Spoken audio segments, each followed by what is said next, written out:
Bienvenidos a la misión 21, Foro Internacional 2025, sobre la promoción de la paz interreligiosa y transcultural. Paz en la tierra, paz con la tierra.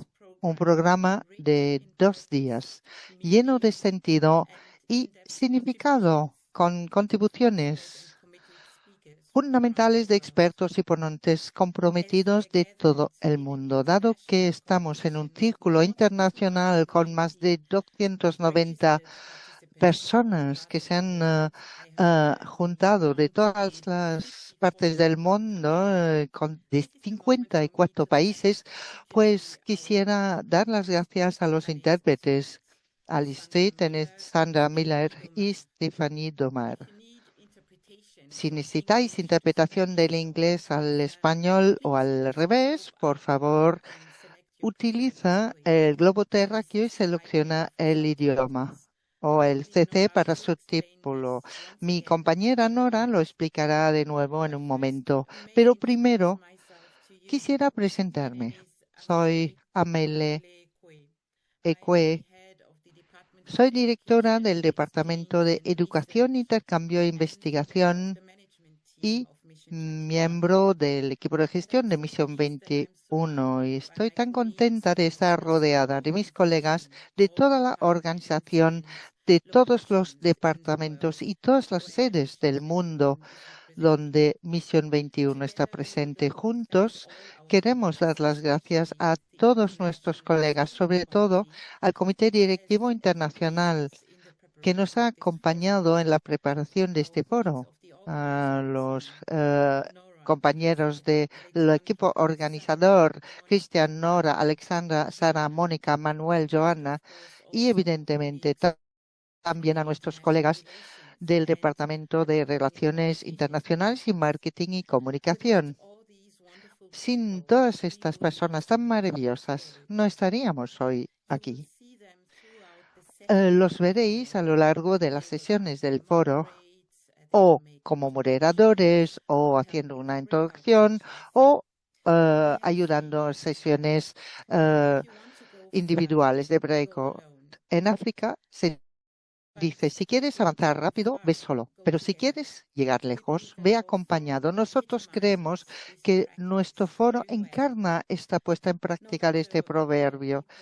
Independientemente de dónde la gente vive, cuál es su cultura, su religión, su ideología o su clase social, todos aspiran a una vida plena, una vida que mete el acento en la paz, la justicia y extiende estos principios también al mundo creado, al mundo natural. Estamos muy emocionados y curiosos por aprender de todos vosotros, que aportáis experiencia a nuestro debate, experiencia de diferentes contextos. Hemos preparado algo muy especial porque quisiéramos saber de dónde os habéis conectado hoy. Ya he oído que estáis tan curiosos como yo también de pasar a los temas de nuestros debates del día de hoy. Entonces, mis compañeros van a publicar un enlace en el chat y os pedimos que clicáis sobre este enlace para iros al mapa para comunicarnos desde dónde os conectáis. Y para hacer esto, pues simplemente clicáis en el símbolo más, el plus, en el lado derecho, abajo en vuestras pantallas, y o bien buscáis un sitio o posicionáis el pin en el lugar desde donde os habéis conectado. Y después, por favor, clicad sobre publicar para que todo el mundo pueda ver los resultados. Y vamos a ver cómo podemos rellenar este mapa del mundo y documentar el carácter internacional de nuestro foro. Pues mis compañeros van a unir los resultados, hacerlos visibles. Ya podéis ver el mapa. Por favor, continúen integrando vuestros lugares y yo voy a explicar un poco por qué el Foro Internacional representa estos esfuerzos colaborativos de nuestra organización para poner de relieve un tema central de nuestros tiempos y atraer un público internacional, la creación o el apoyo, la promoción de la paz. Eh, Queríamos unir un público internacional en torno a este tema tan importante. Hemos ya trabajado este tema en el pasado con diferentes dimensiones. En 2024, el año pasado, el tema era la reconciliación. El año anterior, trauma y curación del trauma. En tiempos como hoy, creo que es esencial subrayar que la paz no es solamente la falta de guerra o violencia, es mucho más completo. Se trata de entender las dimensiones sistémicas y estructurales de la paz y brevemente es paz con justicia en un mundo interrelacionado que no solo se centra en el ser humano o, como lo vemos, quizás es completamente al revés. Veremos todos cómo esto se despliega a lo largo de nuestra sesión y en el tiempo que compartimos en este foro. Pero primero, ya hemos visto pues un poco este carácter internacional del foro en nuestro mapa mundi y lo repetiremos a lo largo de la sesión de vez en cuando para ser capaces de tener esta visión de la representación. Y ahora es un placer de presentarlos el gestor, Miss Nora Tittel, que es la gestora del programa que modera esta primera parte inicial de nuestra primera sesión. Y muchas gracias, Nora, por su trabajo tan incansable en la preparación del foro. Hemos trabajado estrechamente unos con otros y con los compañeros y quisiera preguntar, ¿está tan curiosa y con tantas ganas de iniciar este foro como yo? ¿Y qué es lo que más le ilusiona?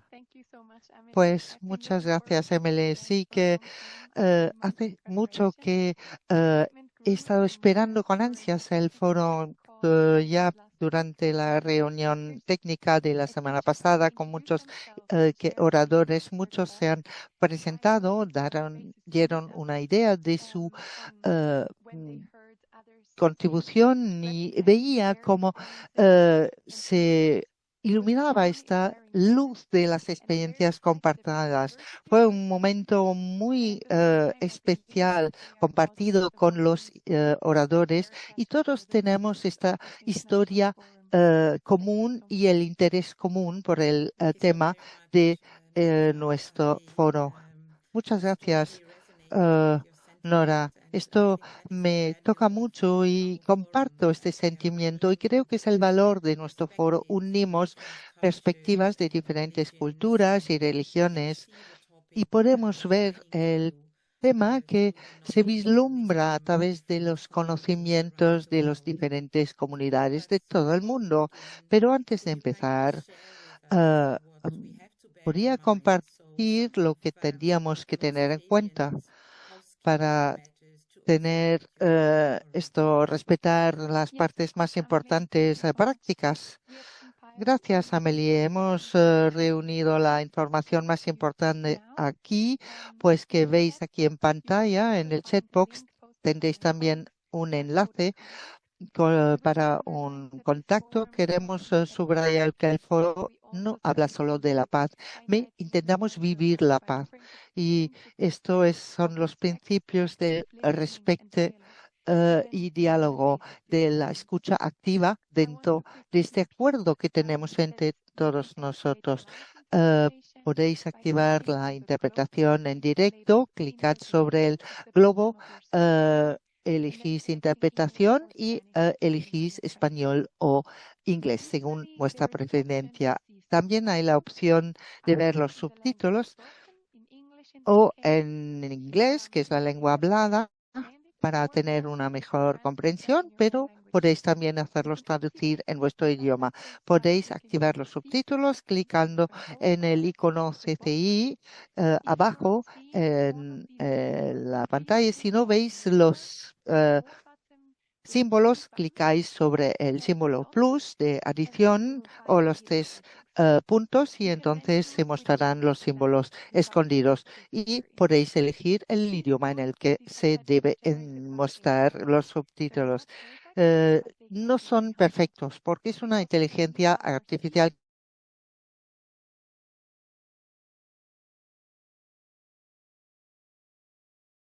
que elegís vuestro idioma de forma que la traducción vaya mejor. Este foro internacional será registrado y será disponible. Solo se verán en la pantalla los que hablan. Por eso les invitamos a activar el vídeo para que podamos vernos para tener un intercambio más personal. Y quisiera pediros también de cerrar el micro. Podéis formular vuestras cuestiones en el chat durante las presentaciones. Y si vuestra conexión a Internet ya no es estable, intentad apagar el vídeo. Esto puede ayudar a mejorar el audio. Y en un momento tendremos el privilegio de escuchar la presentación primera de la profesora Bhattacharya, que al final habrá un espacio de preguntas que podéis formular en el chat box. Muchas gracias y vuelvo la palabra a Amelie.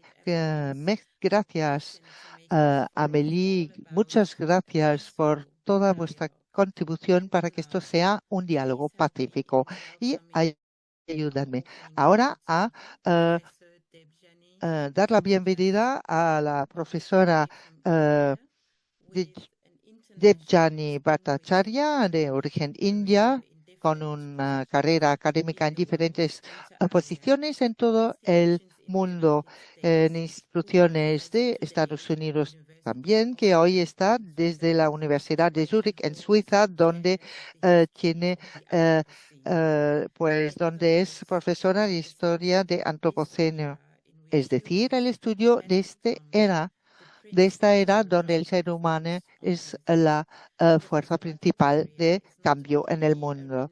La profesora Bhattacharya no solo es alguien muy conocido en este campo, pero también viaja mucho entre los mundos, desde un punto de vista intelectual, conceptual y en la práctica también se eh, dedica a la búsqueda de las transformaciones y nuestra reacción o nuestra respuesta a la clima económica. Y eh, a través de estas estructuras y mentalidades económicas, legales y coloniales. También somos conscientes del gran eh, privilegio. También ha publicado libros, Making of Calcutta, en 2018, que recibió una mención de honor como mejor libro sobre la historia urbana en 2019. Lo que también admiro de la profesora Bhattacharya es que se implica en muchos círculos, no solo académicos, que avanzan en la agenda de ganar más conciencia, ser más conscientes respecto a de responsabilidad nuestra necesidad de proteger el medio ambiente. Somos conscientes del enorme privilegio que es recibir la profesora Bhattacharya ahora como ponente inaugural de nuestro foro de este año.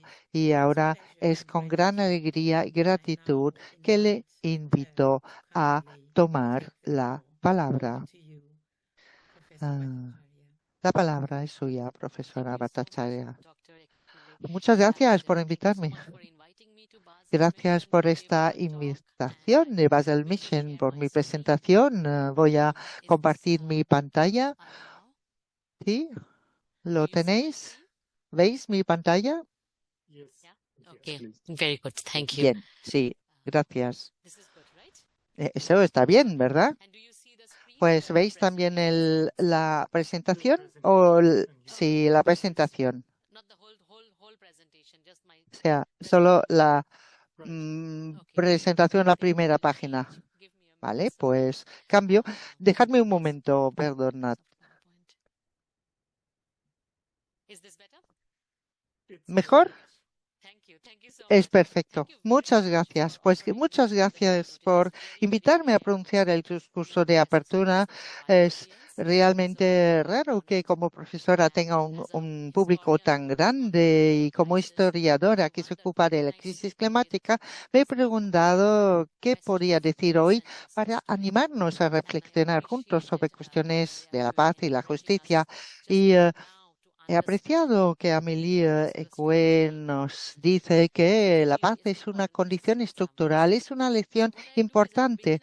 Lo que haré es que comentaré por un lugar sorprendente.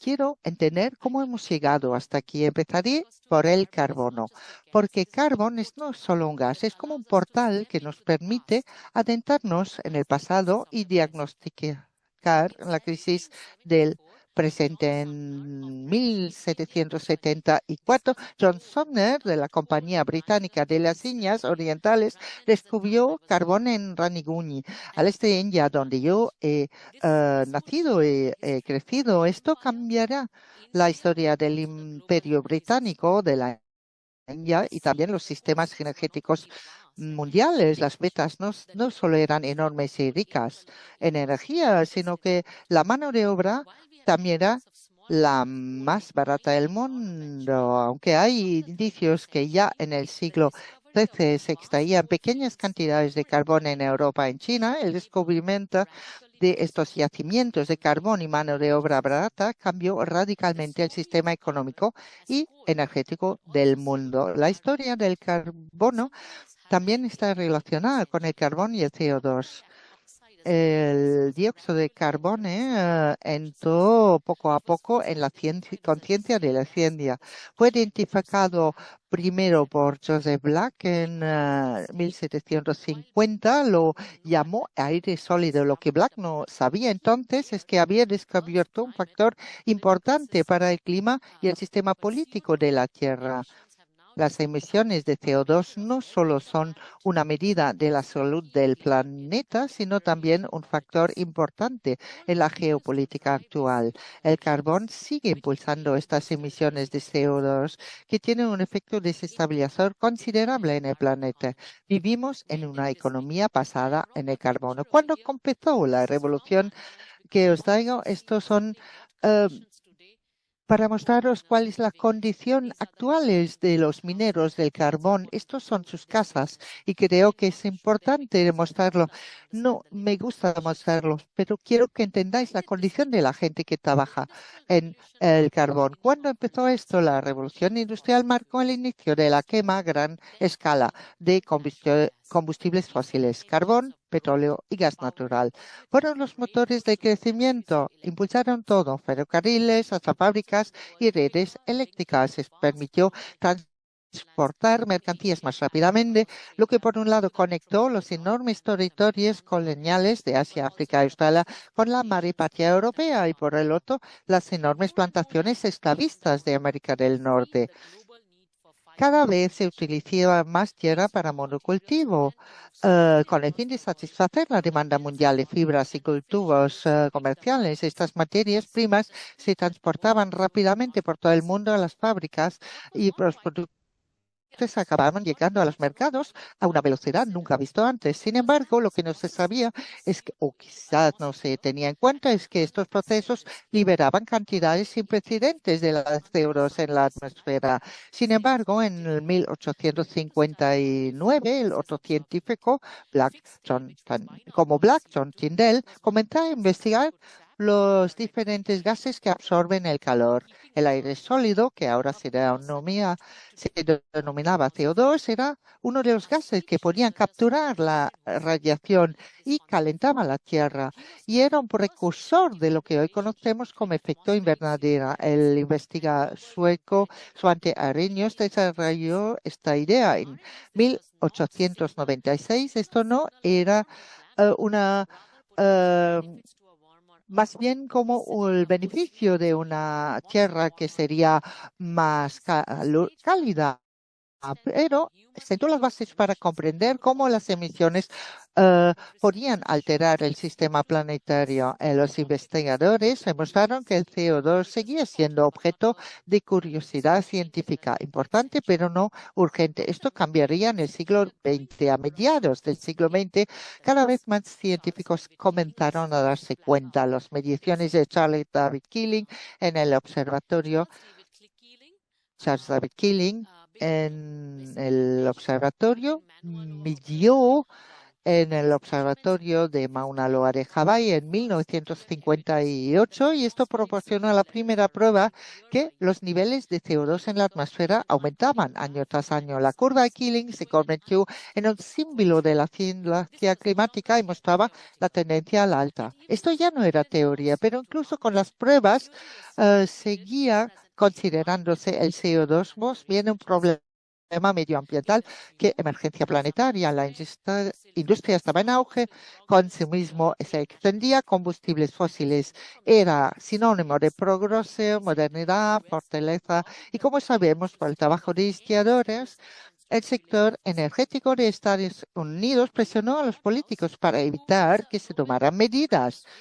William Notos, economista galardonado con el premio Nobel, es a menudo reconocido por haber introducido el cambio climático en el ámbito de la modelización económica. Sin embargo, su trabajo también ha contribuido a una forma de desinformación climática, que eh, no por negación, sino por dilación. Como esto, no por negación, pero por dilación, como historiadora. Esta información es no un rechazo total de la ciencia, no es esto la desinformación. Puede ser una manipulación sutil de los plazos, de la urgencia, la percepción del riesgo. El influente Murrow dice Notaus partía de un coste social de carbono y que recomendaba reducción gradual de las emociones, lo que reforzaba la idea que las medidas de protección podían ser lentas, graduales y orientadas al mercado. Su enfoque minimizó los riesgos y esto justificó medidas que se quedaron por debates de los cambios exigidos por los científicos. El resultado, su trabajo proporcionó respaldo político a quienes querían retrasar la regulación mientras querían tomarse en serio el cambio climático. Pero el CO2 nunca abandona la atmósfera tan rápido como se acumuló y así se fue acumulando y a medida que el mundo se calentaba, también crecían las preocupaciones políticas y científicas. En las décadas 1980 y 90 surgió la política climática global, como ocurrió con varias publicaciones, entre ellas el informe del Club de Roma 1972. En el 1988 se creó el Grupo Intergubernamental de Expertos sobre el Cambio Climático, IPCC. Por primera vez se encargó una organización global de la evaluación de estos conocimientos científicos. El CO2 pasó a ocupar un lugar central de la política. Los tratados internacionales, protocolo de Kioto y más tarde el Acuerdo de París tenían, por ejemplo, reducir las emisiones y mantener el calentamiento global a raya. Estos acuerdos se basaban en una idea central. Emisiones de CO2 eran un problema colectivo que requerían una solución colectiva. Sin embargo, esto planteaba complejas cuestiones. ¿Quién debía reducir las emisiones? ¿A qué ritmo? ¿Quién pagaría por los daños? El temor a una crisis inminente no era descabellado para los pequeños estados insulares y muchos países del sur global. Los defensores, pues, del clima del sur, del norte global se funcionaron los primeros acuerdos al instar de los políticos o los autores con el concepto de responsabilidades comunes, pero diferenciados. Sí, el cambio climático es un problema global, pero no todos lo causan por igual, ni lo sufren todos por igual. Países industriales como Estados Unidos, Reino Unido, Alemania y otros han causado la mayor parte de las CO2. El sur global África, América Latina, Asia Meridional ha contribuido mucho menos, pero se enfrenta a algunos de los peores efectos.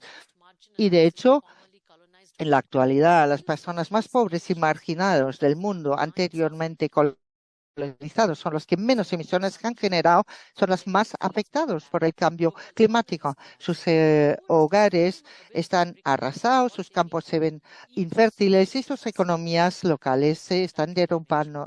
Son pocas posibilidades de recuperarse, lo que podríamos llamar de una catástrofe ecosocial y carecen de medios para adaptarse al cambio climático. Esa asimetría es un problema político, pero aún más una cuestión moral. Esto podría hacer surgir debates sobre el concepto de antropoceno.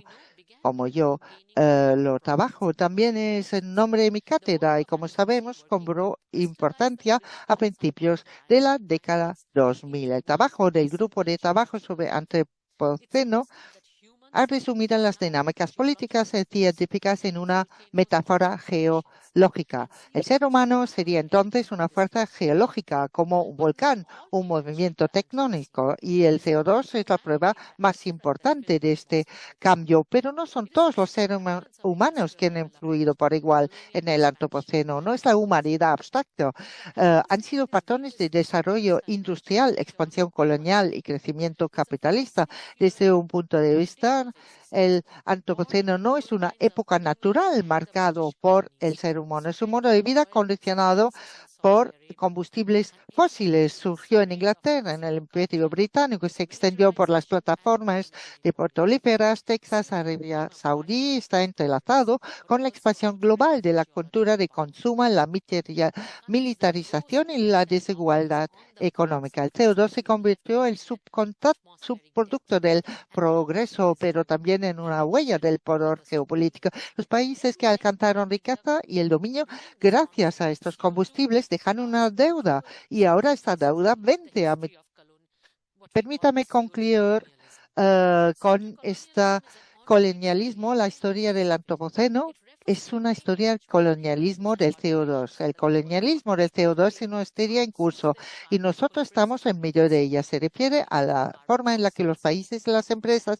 ricos del norte global externalizan su huella de carbono, ¿no?, al sur global mediante compensación CO2, el acaparamiento de tierras, por la reforestación y traslado de industrias contaminantes a regiones.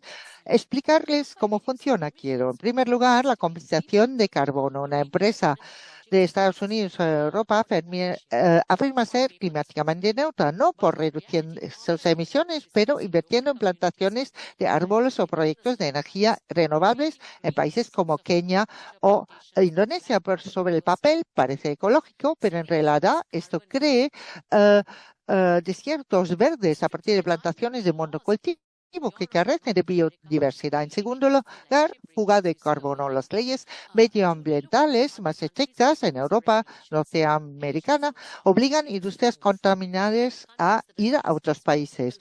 Emisiones no desaparecen, se desplazan. Países menos responsables de las emisiones históricas se quedan con las consecuencias para el medio ambiente y la salud. El convenio de Basilea de 1989 clasificó los barcos como residuos tóxicos, debido a que el desguace de barcos viejos libera PCB, bifenilos policlorados, al mar. Surgió en el sur de Asia, pues, una enorme industria de desguace de barcos con unos estándares mínimos de protección laboral y medioambiental y sigue floreciendo. Tercero, dependencia tecnológica. Las naciones más ricas dominan el desarrollo y la propiedad de las tecnologías verdes, paneles solares, eólicas, captura de carbono. Ellos establecen las condiciones para la transición, mientras que las estancias más pobres tienen que ponerse al día y no tienen los recursos o la influencia política para ayudar a dar forma a la política climática global. El colonialismo del CO2 no solo tiene que ver con emisiones, sino con control. Control sobre el discurso, tecnología, sobre quién puede contaminar, quién debe limpiar. Reproduce exactamente la lógica del colonialismo. Explotación, externalización, a menudo bajo la bandera de la sostenibilidad. Pueden ver aquí estos enormes paneles solares y todo se pasa a las comunidades indígenas. Ahora que la historia del CO2 no es solo una historia de química atmosférica, una historia de desigualdades, de responsabilidad y capacidad de acción. Historia sobre ciertos modelos del desarrollo, los combustibles fósiles, etcétera, han desestabilizado el planeta y profundizado la injusticia global. El antropoceno nos desafía hablar y plantearnos lo que significa ser humano en un mundo que hemos cambiado tan profundamente. Pero ¿qué es lo más importante? Nos desafía a preguntarnos qué personas, quién se ha beneficiado de esta prosperidad, quién ha soportado los costes y quién decide sobre el futuro. Y si realmente queremos hacer frente a la crisis climática, debemos abordar sus raíces imperiales y considerar los retos no solo ecológicos o climáticos, sino también de justicia económica y social. Debemos ir más allá de los mercados de mercados, de las soluciones técnicas. Tenemos que aspirar a una transformación más profunda, una transformación centrada en la justicia, la reparación, las voces de aquellos que históricamente han sido excluidos del poder. CO2 ya no es científico, es un tema político, histórico, un tema moral. Y mientras no lo tratamos como tal, seguiremos combatiendo los síntomas e ignorando la estructura. Muchas gracias. Muchas gracias, Debjani. Ha sido una presentación también provocadora, muy profunda y ahora nos alegramos de abrir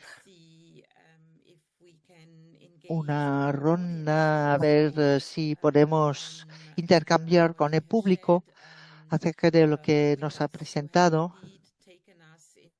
Nos ha llevado realmente al centro mismo de un debate realmente esencial, cambio climático, con todo lo que conlleva y cuando habla del carbono como un portal que nos abre pues la comprensión de cómo está todo interrelacionado con los factores económicos, con la manera como nuestro mundo está estructurado, cómo nuestro mundo consume, cómo nosotros establecemos relaciones y entre otros también que es una cuestión geopolítica, una forma geopolítica de ver las responsabilidades, la responsabilidad por lo que estamos haciendo y esta forma de crear, de moldear nuestra existencia. Ha dicho que no es solo una cuestión científica, hechos científicos, algo que nos llama a reflexionar en profundidad sobre lo que significa ser humano. Ha entrado en la cuestión moral, la cuestión de la ética, que lo ha integrado aquí para dar a nuestro público el tiempo de formular y reflexionar sus cuestiones. ¿Podría profundizar un poco cómo piensa que sería posible en este momento de implicarse o adentrarse en este debate moral de lo que significa ser humano en estos tiempos ah, donde vemos tanta polarización y tantas separaciones en nuestro mundo en torno en particular sobre lo que los seres humanos pueden hacer? ¿Tú qué? Conjuntamente, ¿cuáles son las oportunidades? También usted es educadora. Esto quizás es una ventaja para este punto de vista. Pues gracias por esta cuestiones tan dura, pero justificada. ¿Qué significa esto? Yo me lo pregunto cada día. ¿Qué es lo que enseño? Yo creo que hay dos puntos que reflexiono mucho. Estoy mucho con jóvenes, jóvenes de 19, 20 años. Quieren cambiar el mundo. No son cínicos. Y esto me da esperanza. Es un mundo difícil, pero esto me da esperanza. Y es cierto que hemos investigado tanto las cuestiones del crecimiento, del progreso, pero ¿qué es crecimiento? ¿Qué significa progreso realmente? ¿Esto significa que tengo mucho de mercancías, de bienes? o que tengo el aire acondicionado. ¿Qué significa progreso en nuestra paz y nuestra felicidad? No preguntamos y cuando pensamos en crecimiento, yo pregunto a mis estudiantes, ¿de dónde viene el crecimiento? ¿Qué hace que una economía crece? Y, o sea, lo que nosotros medimos es el dinero, el producto bruto, pero ¿de dónde viene el valor? Pues del trabajo. No es la ciencia que nos da valor o que nos hace descubrir el valor del vapor. Esto no hubiera sido posible si no habríamos encontrado mano de obra barata. Todo el mundo funciona a base del trabajo de gente. Ya muchas cosas se basan en el trabajo no libre y esto es el crecimiento, la historia del crecimiento. Y cuando le explicamos a los jóvenes, no quieren este crecimiento, no quieren ser beneficiarios de un trabajo de extracción de supresión. Si queremos que pensar en esto, si pensáramos en estas gentes, en estas personas, mm, entonces cambiaríamos nuestro planteamiento. Cuando miramos los problemas del mundo, hay suficiente dinero para que todo el mundo tenga un ingreso universal. La economía del mundo sería diferente, pero todo cambiaría si nos plantearíamos esto y nuestro gran miedo es siempre la redistribución. Esto nos da miedo. La crisis climática no se solucionará por técnica o tecnología.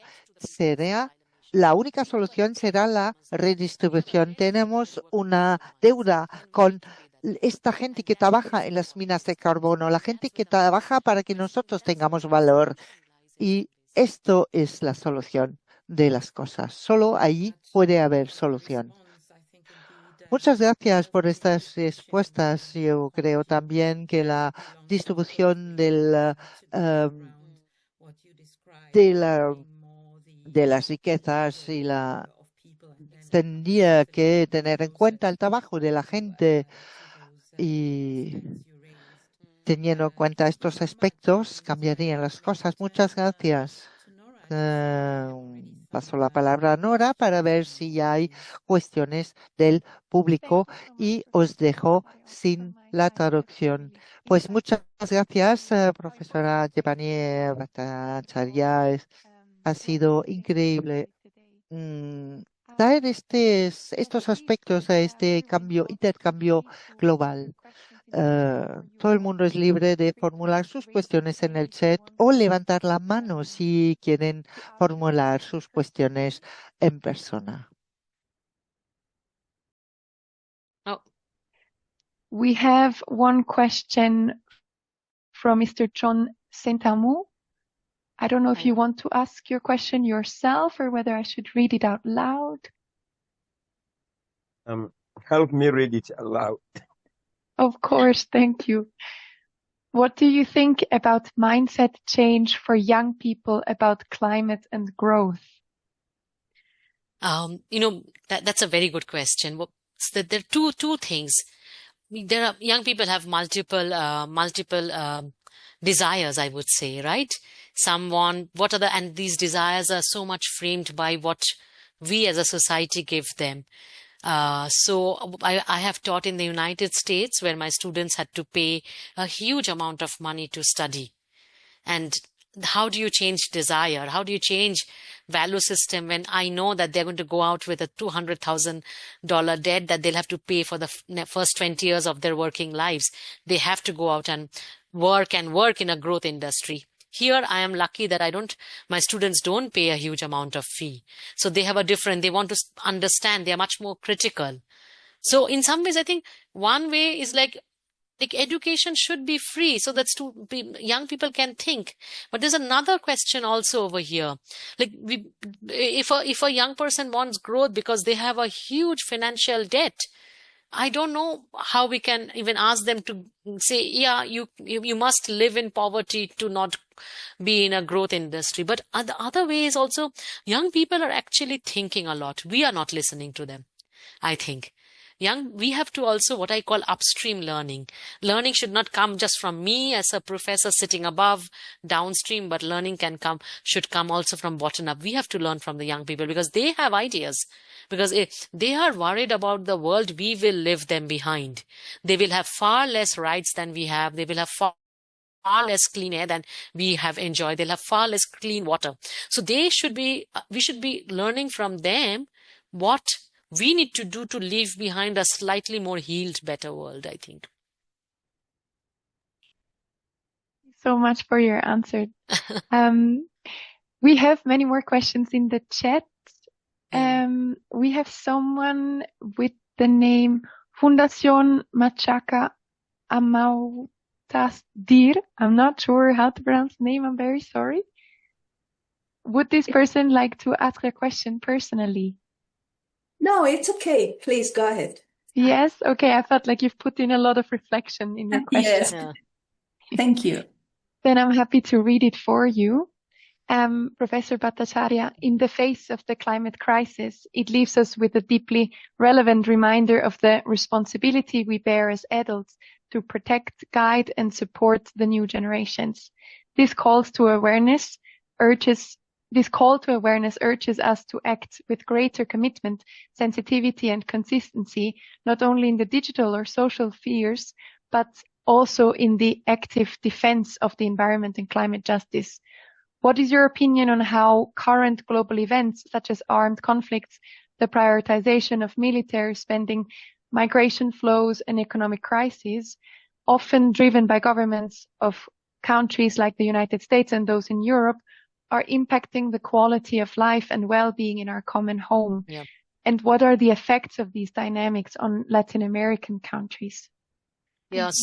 Thank you. Thank you so much for that question. And that's a really tough but very important question, because this semester I'm teaching a course on climate. And I spent the whole summer reading the newspaper about, Europe will spend more on military, and it will be taken. We are all universities in the richest country in the world, Switzerland, is going through a 10% cut to fund the military.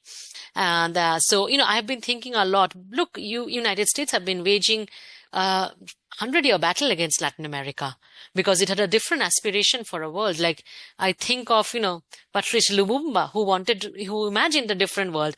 Decolonization was meant to be a very different thing.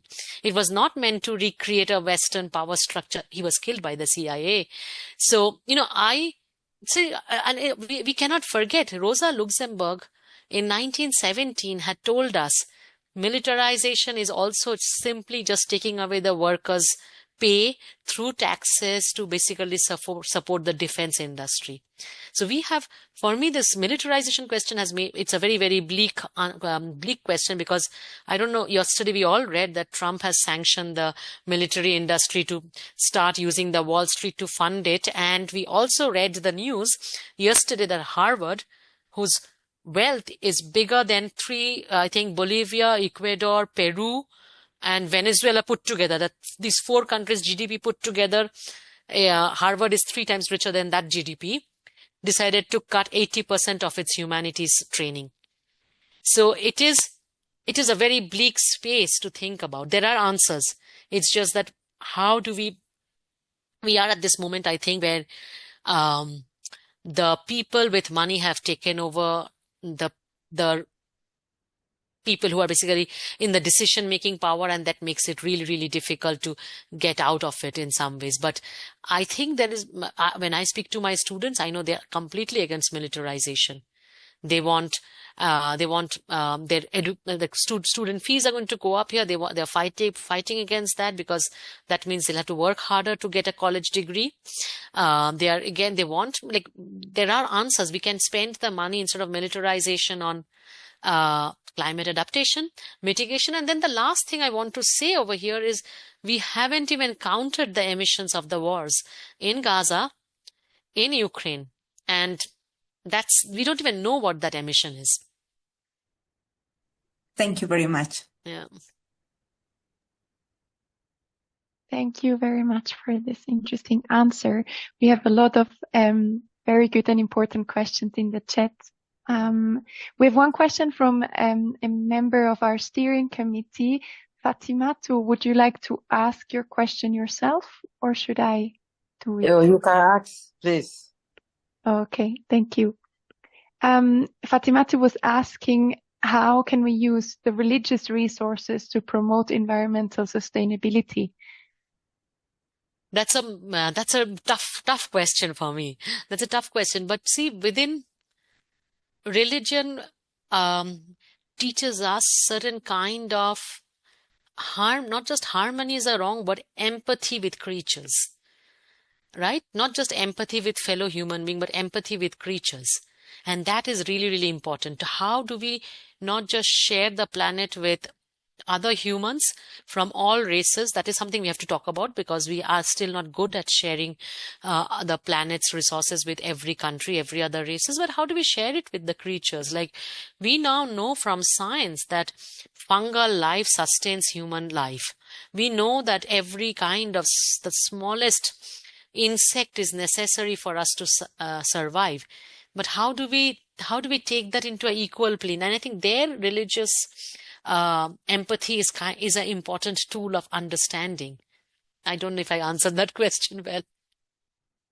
Thank you very much. I'm sure there will be many more speakers who will also touch on this question, so it's going to be interesting. Then we have a question from Abigail Barrera. Do you want to ask your question yourself?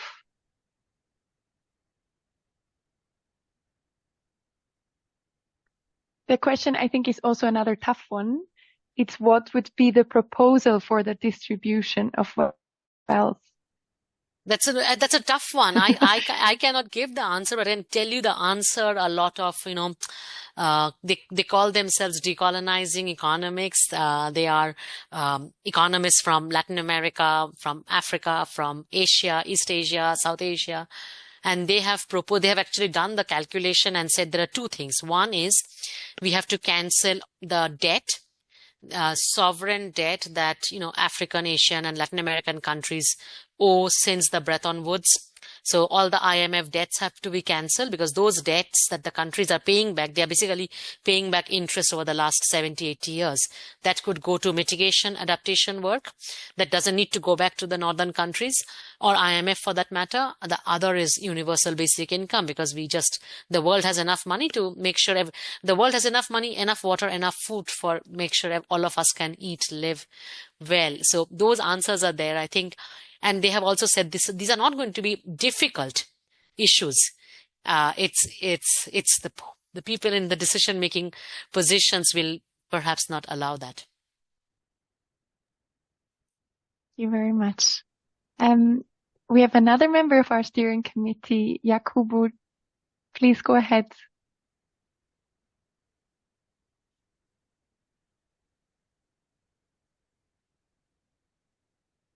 You are still muted, Yakubu, if you want to ask your question.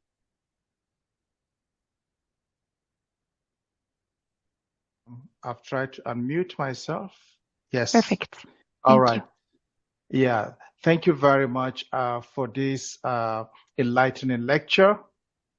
My question is very important and insightful, is the moral question that you have raised. And I just want to bring a philosophical question here. When you talk about morality, there is also the question of where does religion come in here when we talk about morality? When those who take necessarily an anthropogenic approach can also invoke their religious convictions to promote, for example, climate denialism. So where is the connection? I thought that the moral question will necessarily lead us to also seeing the religious dimension and kind of reinforced this climate empathy you're talking about. So That is one of my questions. And the other question I have also is that how can we insert this moral dimension into the conscience of political decision makers? Thank you. Thank you so much. The second question is very difficult at this moment when we are seeing the reorganization of the world and, the rise of authoritarian powers everywhere, from my country in India, all across Russia, Turkey, Brazil, United States here. So that's a difficult one, but the question about the anthropogenic question, I think if we think of any of these religious texts, from the little I know, and I read it mostly as a scholar thinking with it, rather than perhaps a person of faith, but the Bible teaches us the earth is a very fragile space, right? And you understand the fragility. If you look at the early modern times, you see when people, there are all these stories in every religion, be it Hinduism, be it Islam, be it Christianity. They said, if the world is doing badly, it's because we've sinned. If there's a locust attack, or because we as humans have done something bad. And there could be a secular interpretation of it, or there could be, and often the way to take care of it would be fasting, would be, it would be giving up something. The Lent teaches us to give up something. These are very tiny things, but this teaches us, I think, how you live without something. How you can imagine moments where you say, I must do some sacrifice to restore balance. And I say this as I teach this in my classes. Why is it that, if you look at the medieval times, after a climate crisis, after a natural disaster, después de un desastre natural, la gente pensaría en una cosa más cosmológica, más general. O sea, moment si of algo malo reflection. ocurre. Yeah, and there would be a moment of reflection. And then the question and the ritualistic practice would be, what can we give up? That is something I think within religion, but also outside of religion, we can bring in. Because we don't ask, what can we give up to make it a better world?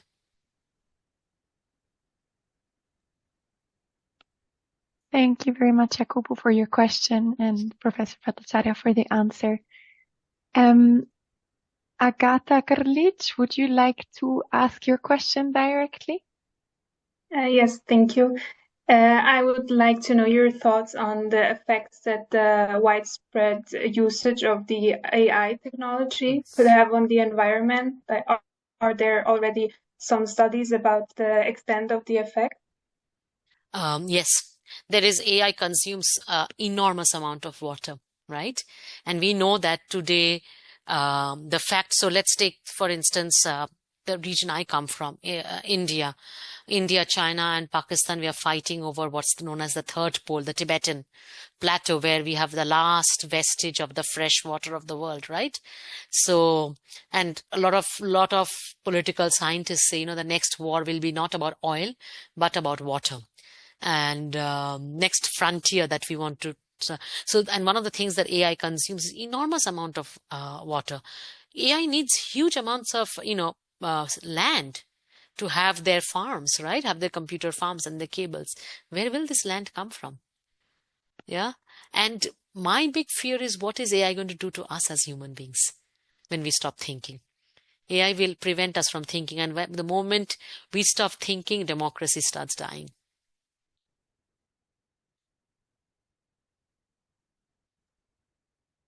Thank you very much. Then Jorge Weisheim, not sure how to pronounce your name. Please bear with me. Would you like to ask your question yourself?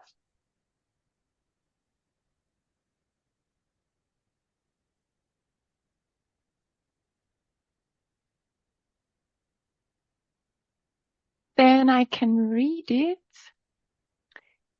If we consider this issue from a crude biological perspective, I wonder how we can denaturalize the privileged position of human beings on the planet. Even if we want to think of it that way, the lack of a predator, like each species, has turned as turns humanity into a problem for everyone, even for itself. This historical construction of this environmental imbalance, called progress, achieved through the colonization of a way of inhabiting the planet called development, above all others, is leading us to a new extinction. Is there any possibility of conceiving of another way of coexisting with other species as human beings? That's, Hori, you've really analyzed the problem very nicely. It's just that we did have a predator, and that was the planet Earth itself, in the system. The Earth system was never stable. Like, it's not a stable system out there. It's a balance. It's a biogeochemical balance. We know that today. And we never paid attention that it would get activated. And the jet streams would fail. There would be far severe climate effects everywhere. And we are in that moment and so we have to recognize the predator. It's almost like a Frankensteinian moment. We've created the monster that will destroy us, and that is growth. So I think that's basically me agreeing with you. I'm not sure I gave you an answer how we coexist, but I think I will go back to that lesson that we have. How do we have empathy, not just with fellow human beings, but empathy with creature? And that's one way to think about it.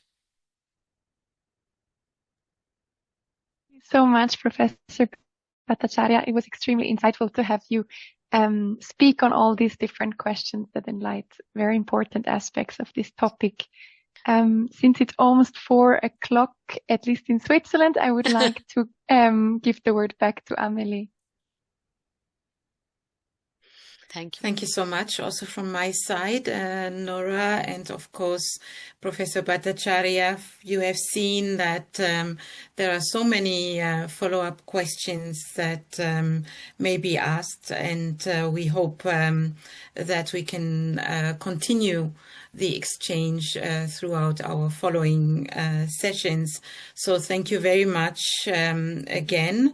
And now we have to continue in our program. Nora, would you like to see and tell us further about what to expect? Thank you so much once again. Thank you very, very much. Thank you for all your questions and engagement. Thank you. Bye. Bye. Have a good program. Thank you so much. Yes, thank you so much, Amélie.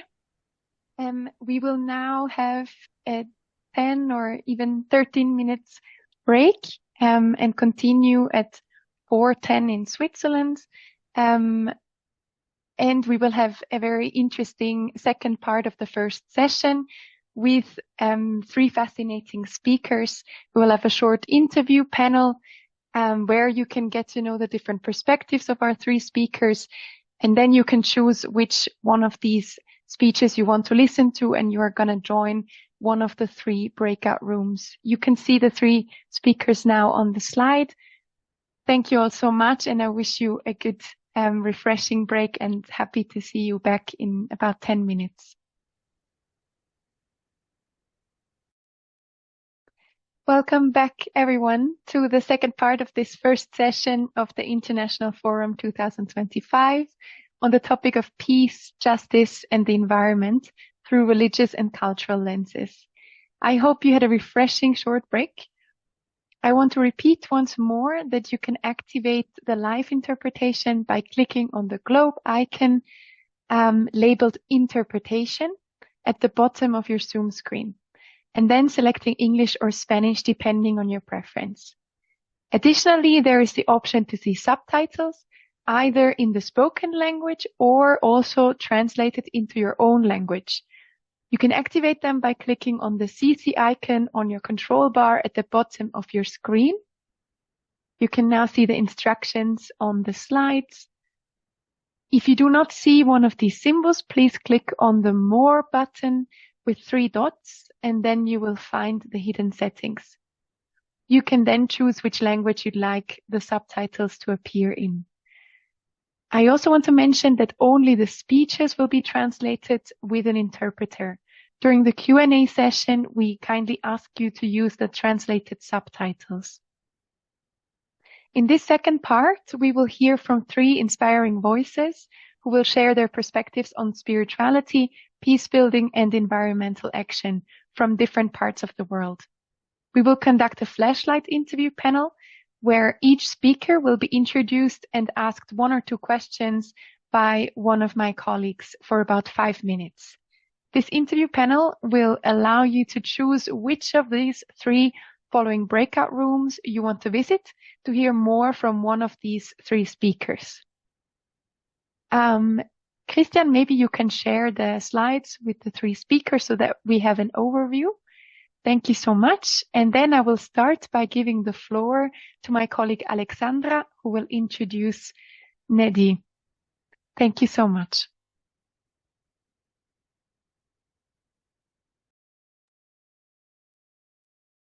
Yes, thank you very much, Nora. I just will wait till Neddy could be seen on the screen.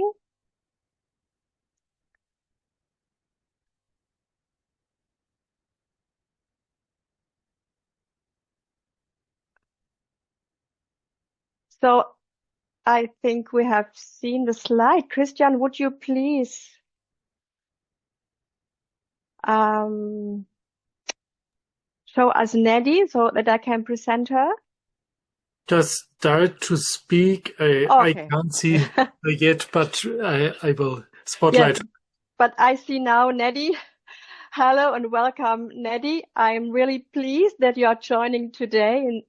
Neddy Astudillo is a Presbyterian pastor, eco-theologian, and coordinator of the Climate Justice and Faith Certification Program at the Pacific Lutheran Theological Seminary based in the USA.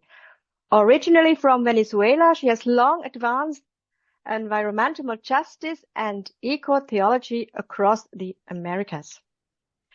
Neddy, please, would you give us a short glimpse into the work of a pastor reading the church and ministering with the earth? What are you doing? Well, thank you very much and greetings to everybody. Well, a pastor with an environmental mind and eco-theology, what I try to do is working with people of faith to open our eyes, our hearts and minds to the cry of the earth, the cry of the poor, believing that we can find the wisdom that we need to live in the world today, as we also relate and build closer relationships with the natural world in which we live in and that we are a part of. So my work at the seminary is teaching and being part of a certificate in climate justice and faith. And we study climate change. We connect it with justice issues. We look at it from a justice perspective. We try to look for ways to understand what it has to do with our faith, what resources we have in our tradition to live this moment and to be courageous and to be faithful and to be active. And understanding all the ramifications of climate justice to gender issues, migration, Indigenous rights issues, the importance of interfaith dialogue, and so on. So I do that as part of my work, and I do that as part of my community here in my neighborhood by also being together with my neighbors and planting trees and being part of a community garden and etc. So yeah, just trying to stay active in a daily basis. And what does it mean to be faithful to God as creator? I think that's the main thing, what it means to be a faithful person that believes in God as creator. Thank you. Thank you very much. I would like to go a little bit further because I heard in a podcast a very interesting sentence. You said there that eco-theology is theology itself. Speaking of Christian theology, and if we go the other way around, it would mean that Christian theology is and always should be eco-theology. That means that eco-theology is not a niche, but fundamental, basic, and crucial. Please, could you give us shortly the most convincing arguments for this thesis? Well, perhaps it relates to what I just shared as well. as we find ourselves as children of God in this world, in this beautiful planet, our common home, as we also describe it, we position and try to understand who we are as children of God, but what kind of God is that we believe in. And the different environmental and climate issues that affect our lives today are leading us to consider God as creator, which is not a new thing, but it's all over. Dios es el creador. Y abrimos otra vez el libro. El hecho que creemos en Dios es el Dios de todas las creaciones, no es un Dios en específico. Intentamos vivir con esta sensación, con ese conocimiento, esa forma de ver el mundo. Somos todos vecinos y eso lo hacemos una vez más. Leemos los libros, aprendimos de los científicos, estudiamos el mundo natural juntos y intentamos encontrar el coraje para la gente que están sufriendo el cambio climático en particular. Y por eso la ecoteología, no hay otra forma de verlo, que tenemos un creador y que tenemos que mantener ese punto de vista. Creo que eso lo vamos a hablar en el grupo, en el breakout room, pero no puedes ya decir un poco, porque la teología forma parte de la creencia cristiana. He visto que la conexión ya se ha perdido en parte. Pues, ¿qué ha pasado? ¿Y usted ve una posibilidad de reconectar con esta? Pues yo creo que sí podemos reconectarnos. Por parte de esa trayectoria es ver a dónde se ha perdido. Tenemos un momento que podemos volver y dar un poco de poder. Y todos y todas que sienten esto y lo que hacen, dicen que eso formaba parte de nuestra creencia en el pasado, y las tradiciones indígenas, las culturas, es volver a nuestra creencia, a nuestro Dios. Vamos a ver las escrituras, vamos a ver los lugares otra vez y eso. Pues entonces va a ser súper interesante cómo podemos volver a nuestra creencia. Muchas gracias. Nos vemos a Neddy en una de las salas. Muchas gracias. Gracias a las dos, Alexander y Nelly. Voy a pasar el micrófono a Fatimatu, que nos va. Vamos a tener al doctor Zagoon-Sayeed. ¿Estáis así aquí? Sí, estamos aquí. Muchas gracias por la oportunidad. Yo quiero hablar de Dr. Sadhu. Dr. Sadhu es un escolar islámico y también que da clases en la ciudad de la religión en la Universidad de Ghana, Lebo. Y él ha publicado la tolerancia y el diálogo. Es un gran activista y ha trabajado en iniciativas para el desarrollo de la juventud musulmana. Y es un director de Obaraka, del Instituto de Obaraka, una ciudad islámica en la educación y en la comunidad musulmana de Ghana. Dr. Zagoon van a hablar de incrementar la paz.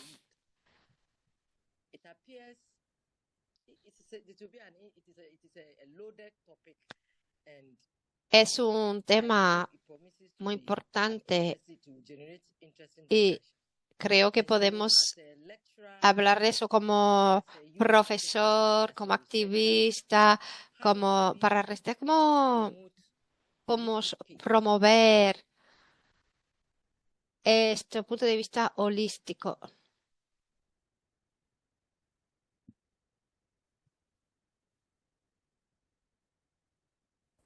Could you please Sí, switch eso. on your microphone? Por favor, el micrófono siga apagado. ¿Lo pueden activar, por favor? Muchas gracias. Y gracias por darme la oportunidad de hablar hoy en este foro internacional y de ese tema muy importante. Entonces, voy a hablar de un caso. Cómo tener paz. Para tener una relación de paz entre los humanos, el medio ambiente y eso.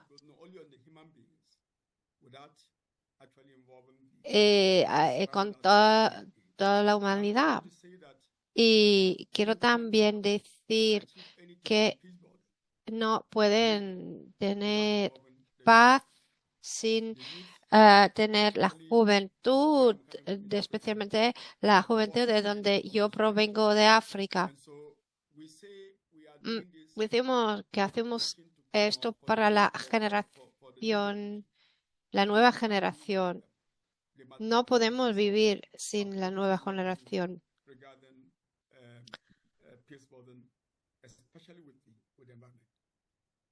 Y también quiero mencionar que sin la juventud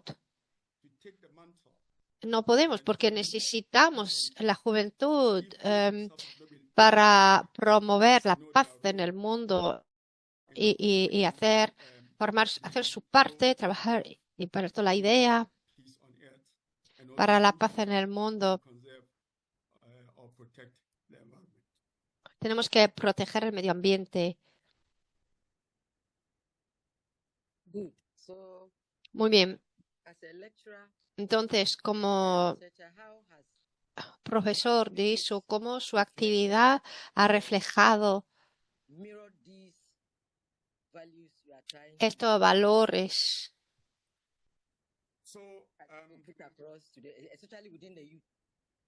Como parte de eso, sí. Entonces, como ya se sabe,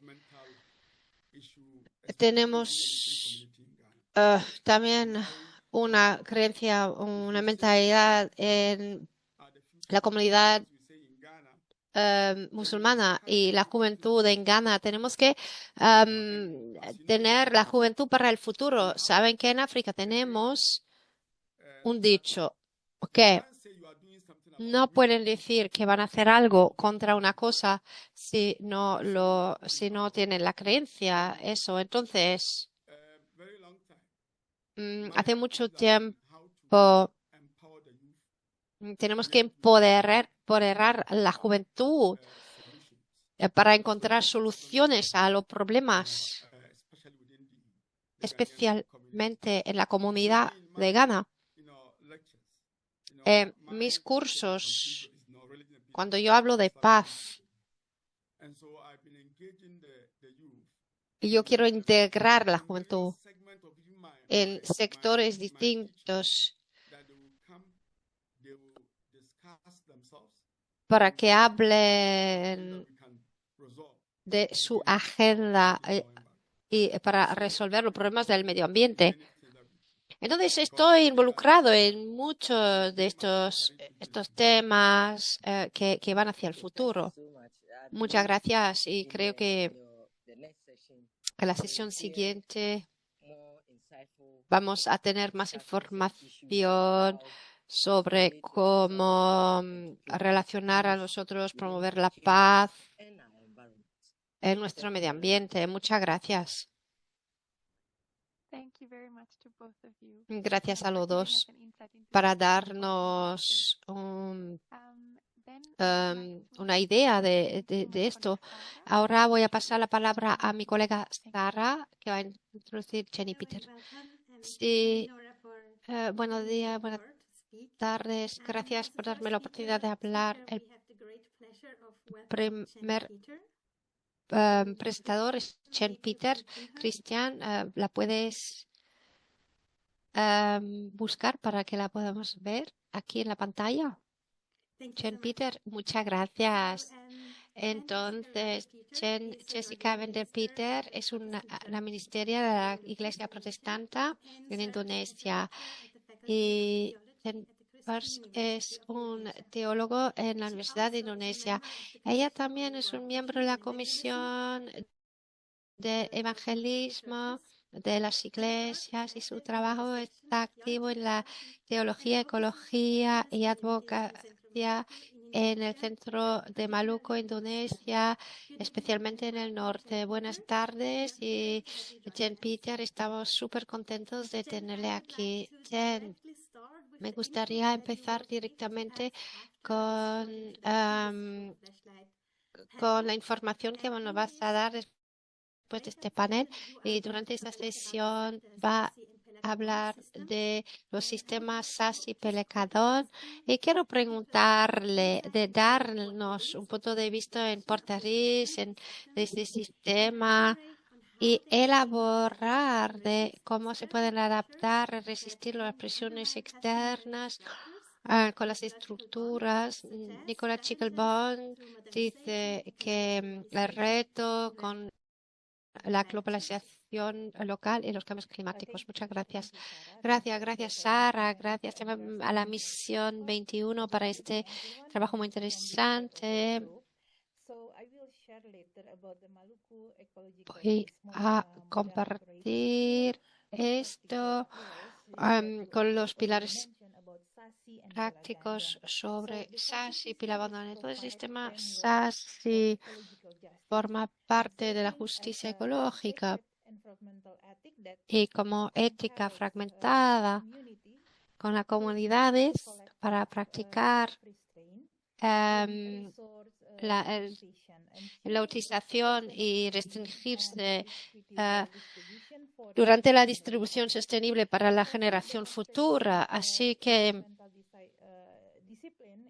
tenemos esa disciplina ética para la paz. Tenemos un sistema sobre la fundación en la protección de compartir el territorio, de recursos naturales. Pelagandon está promoviendo la paz en el mundo y eso no es solo un efecto, pero una manifestación directa sobre la justicia social. Y en mi presentación voy a compartir cómo esa traición puede ser la respuesta de la crisis dual en el conflicto humano y la degradación, especialmente en la vida humana moderna, porque aquí adoptamos un paradigma que está enraizado aquí en la gente. Es un modelo transformativo como ecología de paz de Maluku, y es una narrativa dominante. La paz a través de la gente, transcultural. Eso no se puede separar del mundo y de la sostenibilidad, especialmente.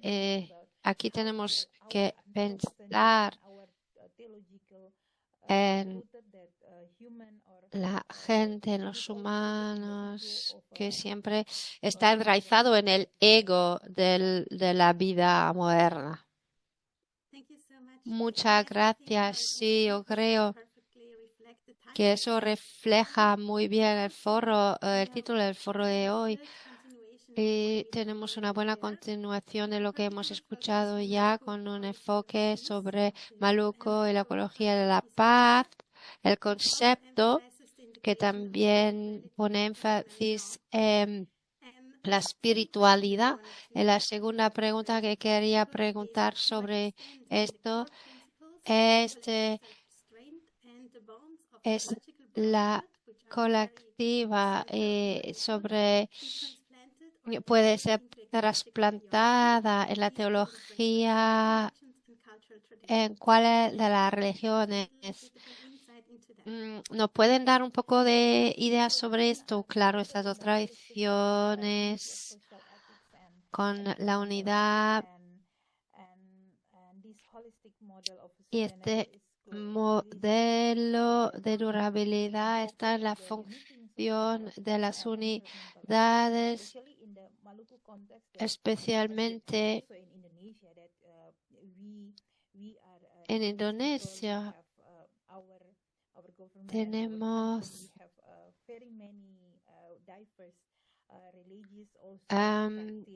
prácticas de espiritualidad, de creencia.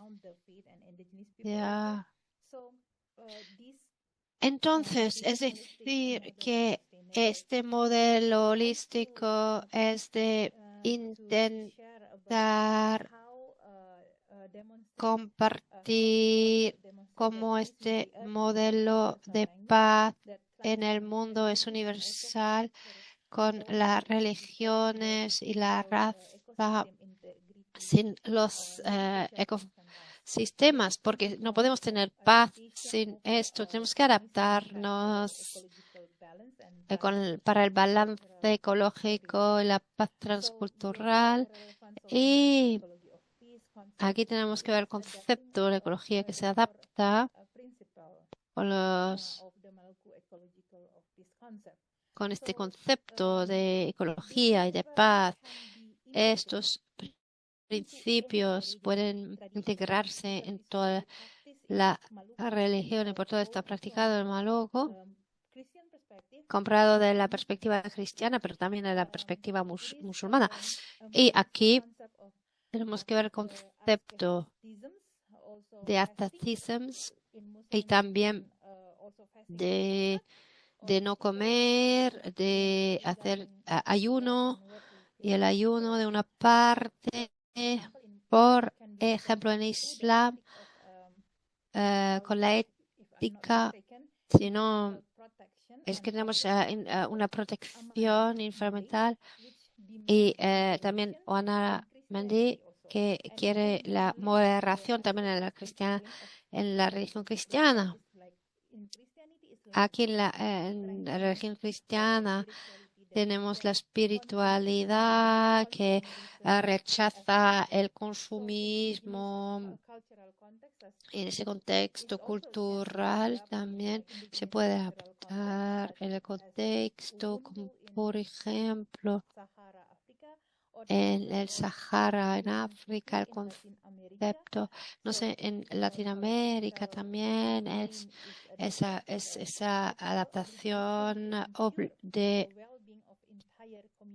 ver que toda la comunidad tiene bienestar, que todos tienen bienestar, la naturaleza, los grupos étnicos, todos. Eso también está enraizado en la religión cristiana como en la religión musulmana. Muchas gracias. Queremos saber más sobre todos esos aspectos en su sesión breakout sobre los sistemas de espiritualidad. Muchas gracias. Entonces voy a pasar la palabra otra vez a Nora. Muchas gracias a las dos, Sara y Jenne. Gracias para darnos esta perspectiva tan interesante. Ahora vamos a seguir con 3 grupos, 3 alas distintas. Aquí van a ver los 3 grupos. Por favor, eligen un grupo. Lo sé que va a ser difícil de elegir. Y vamos a tener 15 minutos, después habla 30 minutos en estos grupos. A big thank you to our 3 wonderful speakers of the breakout rooms and to the 3 moderators who've done a great job. Because it is such a pity that we could not listen to everyone, we are now going to have a chance to get a glimpse of these inspiring discussions that have been happening in the different rooms. 2 of my colleagues, together with me, will give you a short summary of what has been discussed in the room. These summaries will help us to capture the insights and the reflections from all the breakout rooms. After these summaries, we will open the room for questions from the audience. Therefore, I kindly invite you all to send your questions already now or from now on into the Zoom chat. Now I would like to give the room to my colleague Haruna. Please tell us what you've heard in the room with Neddy. Thank you so much, Nora. Indeed, it was a really nice input from Neddy. It made me want to reconnect more again with my lecture, biblical lecture. She pointed out that it is really important to start our journey back to peace with nature. We lost our touch. It all began about 500 years ago when we were aware that we are not the center of the earth, and everything went back further away from nature. And now that we have to go back, what is important is to note that it was always part of the biblical history to follow nature as an important step to creation, because we have different passages where there is eco-justice, where there is eco-spirituality, and where there is also stewardship. And she shared a lot of interesting passages, which is really inspiring. I really enjoyed it very much. And what is also interesting, I think, it's that Neddy started her work about 30 years ago. And when she started, the relation between biblical lecture and nature, or spirituality and nature, was not that present. But now it is getting more and more important. The dialogue is here. There is the need. People want to talk about it, and pastors are here to guide people back to nature. Please, Alexandra, if you want to add something.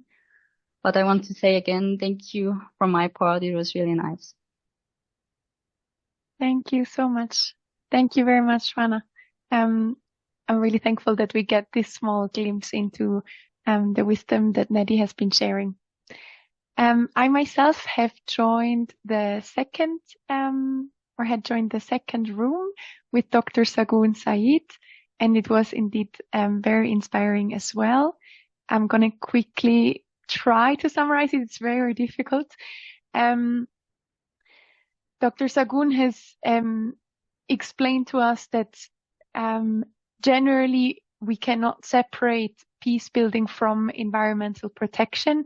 That if we, he has really been summarizing the main message of our forum today, that if we want to live in peace, we also need to include and consider and protect the environment and nature around us, and that this is a mutual kind of relationship of care, that also the environment is caring for us and we have to care for the earth.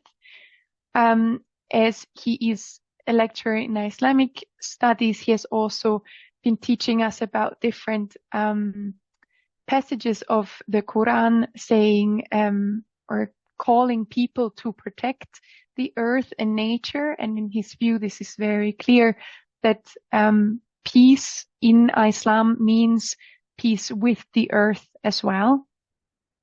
And as we've heard also in the beginning, he is a strong believer in the power of the youth, and thinks that one of really the key aspects is that we educate the youth about their role and about their power to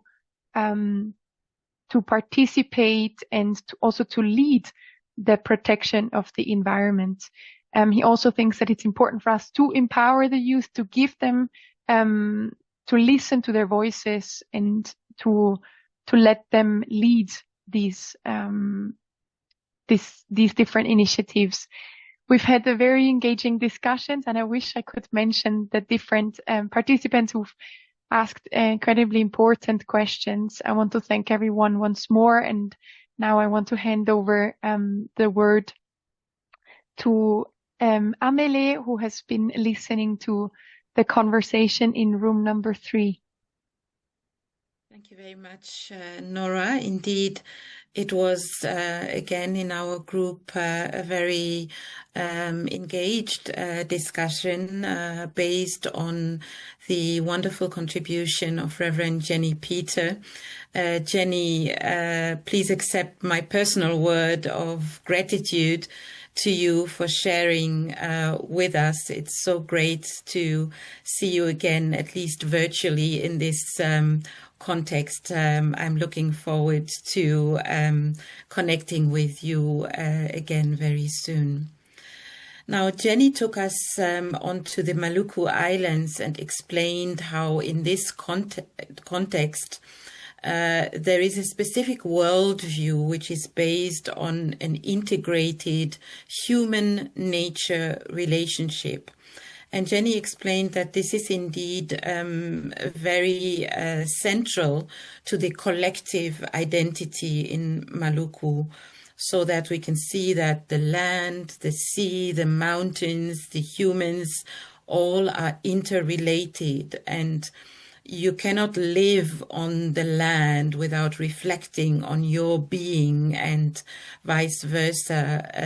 Humans' existence is so strongly related to the nature around. And from there, she explained that building peace goes through the development of a holistic, non-anthropocentric view, which has 2 layers, in fact, and one is I would call it an ascetic attitude, one that is based on self-discipline towards land and the sea, and how to use the resources from the land and the sea. And the second layer is about living transcultural and social relations across cultural and religious boundaries, which is tied to the system of Pelagadong. And I think that these 2 layers are really very critical in understanding the particular worldview into which this approach to peace on earth, closely connected to peace with the earth, is understood in Maluku. Now, what I found also interesting is that she mentioned that the translation of these concepts into policy is very important, and it's actually a recommendation she made, that it's not only about consulting indigenous communities, but it's actually to put them into practice. And finally, I would like to highlight that she refers to the tension between the indigenous identity and the belonging to a certain religious community. And she considers that the ecological ethics that she described could, in a way, be understood as a bridge to span over these tensions, and she underlined that this is maybe a kind of a transformative narrative that has already become fruitful in theology, and this is what represents one way of understanding how Maluku people are decolonizing theology. So I'm very grateful, and thank you also to all participants in Group 3 for the engaging debate, and to our colleague Sarah for the moderation.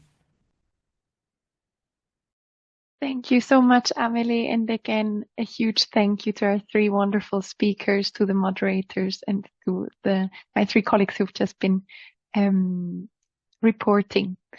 Now is the time for all of you to ask questions to any of our speakers.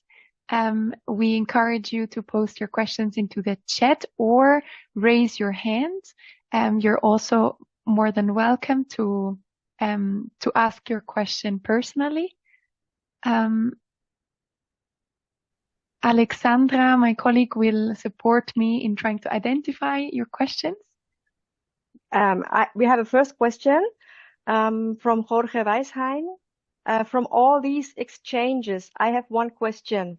Why do we think that peace at today's meeting was oriented toward youth, spirituality, and interculturality? So I hear three questions. The orientation towards young people. So why has this an emphasis and a focus? Why is this subject of peace with the earth has to do with young people? The second, why has it to do with spirituality? And the third, why interculturality? Would someone of the speakers like to answer one of these three focuses we heard? Young people, spirituality, interculturality. Okay, so I'll begin on the wider youth, and I think we made it abundantly clear that the world today is for the youth.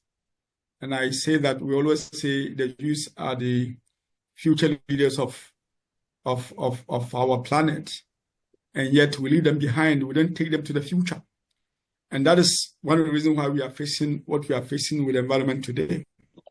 We have not been able to teach the youth and engage them and get them to participate in what we are actually doing for them. You know, and I said that in Africa we have a saying, say you are doing something about me without me. We say we are preserving the earth for the generation yet to come, or the younger generation, and yet we don't involve them. We don't listen to them. They don't even know what we're doing. And so it's important that we engage those we are actually fighting, the future for. And the future belongs to the youth. And that's why I find it very interesting that in the Mission 21 brought issue about the youth in today's conversation. Thank you for the question, Jorge. It took me a moment to think about what you were asking, but wow, what a great question. Speaking from why the importance of talking about spirituality. Well, and I was just thinking right in here in my responses. Well, because we recognize the power of belief, the power of ideas in the world, the power of faith, and how faith can help change people's ways of being and acting in the world. The need to recognize that our faith either can lead us to peace or move us away from peace in the world when our mindset are more anthropocentric and individualistic, and we lose track of how our own tradition is teaching us creation care from the beginning, being this an ancient calling, and the need to nurture that sense of calling and recognizing that our tradition is there to support us, earth is there to support us. So also the other reason is because we recognize the power of the church, the power that we have as church to make a difference, to make a change, being owners of lands and finances and buildings, and we can use what we have as a way to start affecting change. And then 84% of the world's population describe themselves as people of faith, of different faith.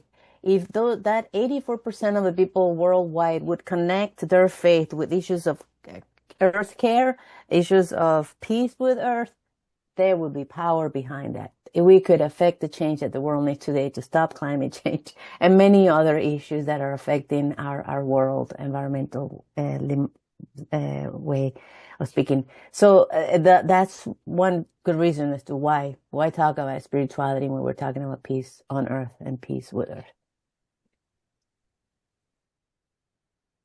So thank you for the question. From my point of view, as Indigenous people is a group has never been involved, always marginalized and become a victim.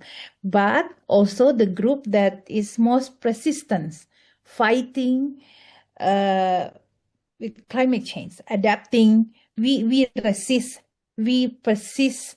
We persist but also with perseverance. If I can use the theme from the WCRC code, that we still fighting with our knowledge tradition to protect the last pieces of the nature of our legacy, our heritage for our ancestor and from our ancestor and from our knowledge and tradition. That's why it is very important to speak from the indigenous perspective and also include them, because you can find in many data the indigenous people is our last foresters.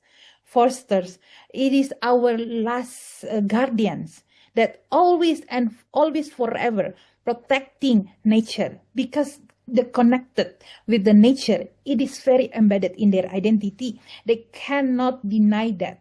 Even they victimized by our government and our capitalist, our economic. And as from me, actually, this is my personal struggling. I will celebrate from this research, from this digging, or from how I do it. It is me celebrate my identity, and I'm sure there are many people like me, because the effect of the colonial system that has taken away many things, especially like in my identity, so I cannot celebrate the traditional. So it is very important.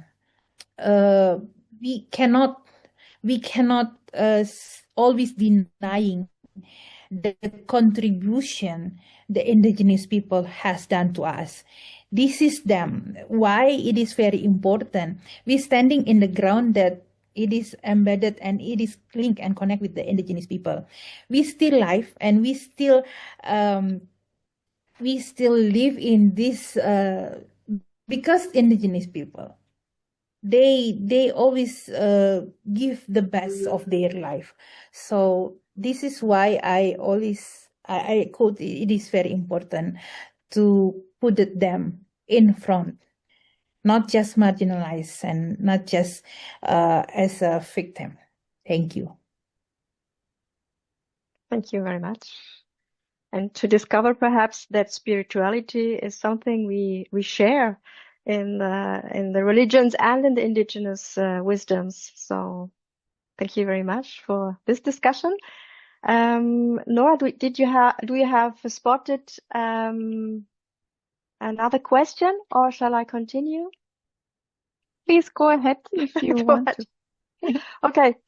Sorry, Alexandra. There was one interesting remark, not quite a question, but I think it fits very well to what we just heard. There is Imran Bonde, if I pronounce your name correctly.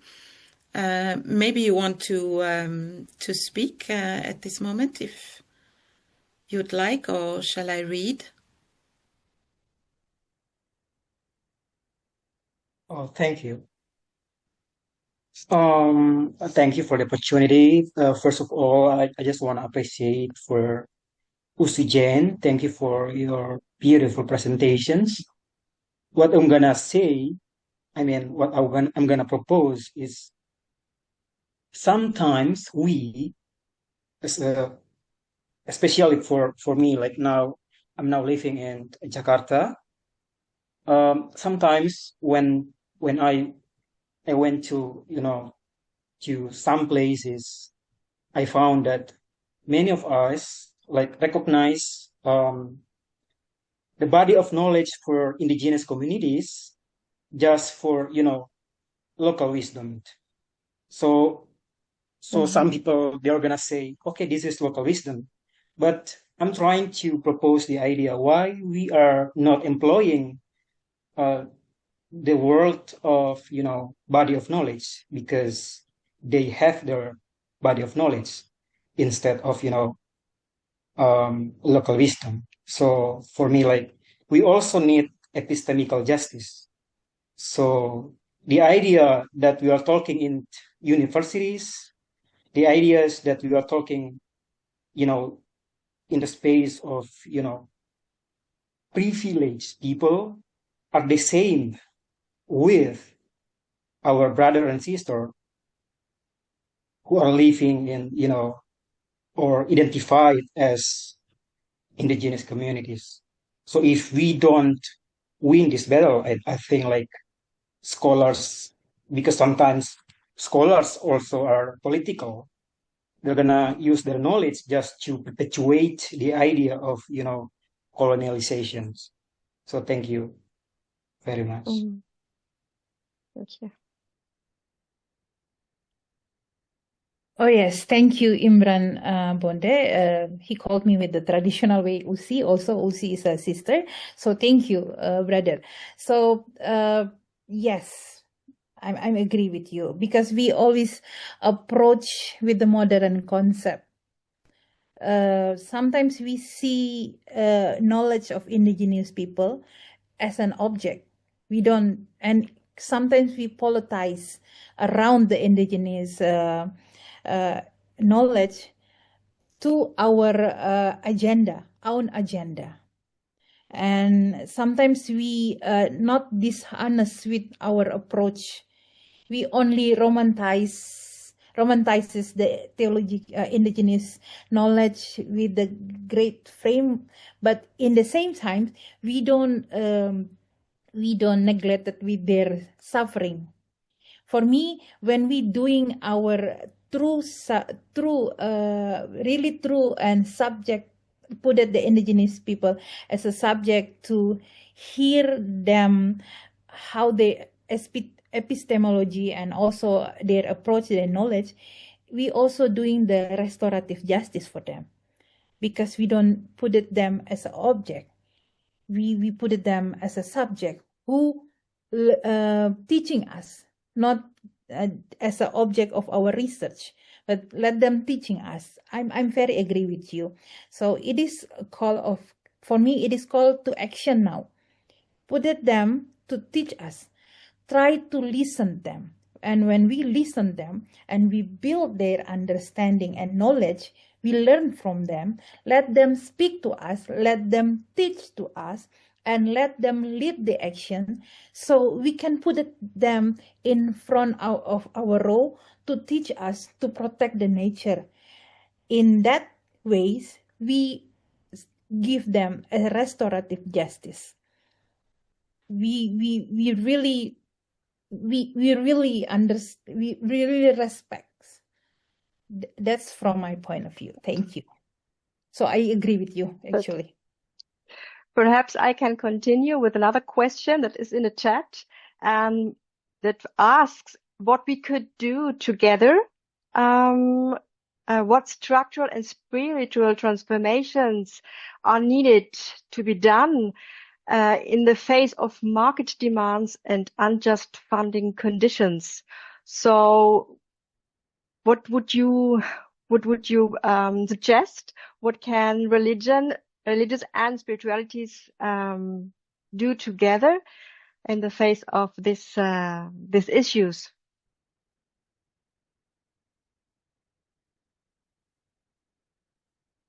From the knowledge. A big question. I wish I could see the question, but I don't see it, because we can go. It's quite bad. I can copy it again. Yeah. Well, one thing that we can do together is what we are doing here, and these beautiful, diverse, we're coming from different realms with the same heartbeat and the same concern, and we're sharing our wisdom from where we are situated, where we're working, the communities that we're working with, and to find those common threads that can make us recognize that we are all part of one earth, but all our traditions have wisdom that can be, and that needs to be shared at this time, no? So we can find the solutions that can affect and stop climate change, or support the communities that are most vulnerable, and see that the solutions are there, but we need will, and we need our spiritualities to be prophetically speaking out for justice and for peace. yeah, I'll leave it there. Thank you.